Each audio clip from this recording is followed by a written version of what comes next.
একই মানুষ, একই যোগ্যতা, তারপরেও কেউ আপনাকে মাথায় তুলে রাখে, আবার কেউ রাখে পায়ের নিচে।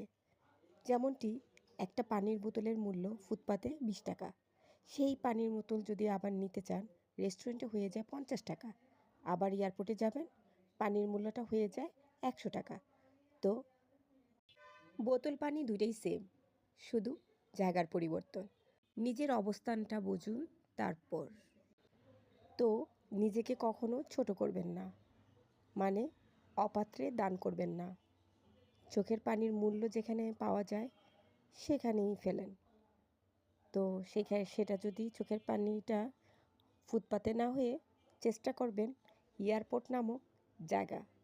এয়ারপোর্টটা বুঝিয়েছি যেখানে মূল্যায়ন আছে আপনার, সেখানেই আপনার নিজেকে বিলান। এখানে সেখানে নিজেকে আর অপমানিত করবেন না।